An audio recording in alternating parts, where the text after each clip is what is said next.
হায় সর্বনাশ, বাবা তুমি এটা কি করছো? ও কার ইট চুরি করেছে? আর এই ইটগুলো দিয়ে তুমি কি বানাচ্ছো? বাবা দয়া করে এটা করো না, যদি কেউ জানতে পারে তারা পুলিশকে বলে দেবে আর তারা তোমাকে গ্রেফতার করবে। লুসি, চিন্তা করো না, আমি এই ইটগুলো চুরি করিনি, আমি এগুলো সত্যি সত্যি এনেছি। আমি তোমার প্রিয় মাছগুলোর জন্য একটা বড়, মজবুত আর সুন্দর মাছের ট্যাঙ্ক বানাচ্ছি, যাতে ওরা সব সময় খুশি আর নিরাপদে থাকতে পারে।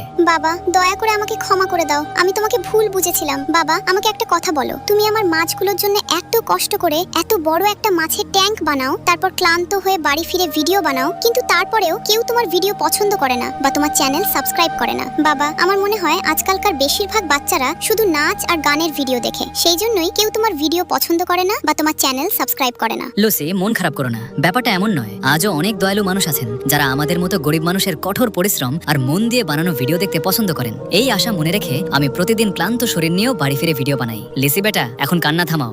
আজ যে সমস্ত দয়ালু মানুষেরা আমাদের ভিডিও দেখছেন, আমাদের পরিশ্রম যদি তাদের ভালো লাগে তাহলে তারা অবশ্যই ভিডিওটি লাইক করবেন, তারা চ্যানেলটি সাবস্ক্রাইব করবেন এবং কমেন্টে তাদের সুন্দর নামটিও লিখবেন, যাতে আমরাও জানতে পারি কারা কারা আমাদের পাশে আছেন। দেখো লিসি, তোমার বড় মাছের ট্যাঙ্কটা তৈরি। ওয়াও বাবা, এটা সত্যিই খুব সুন্দর হয়েছে। আমার মাছগুলোর এই নতুন বাড়িটা খুব পছন্দ হবে। ধন্যবাদ বাবা।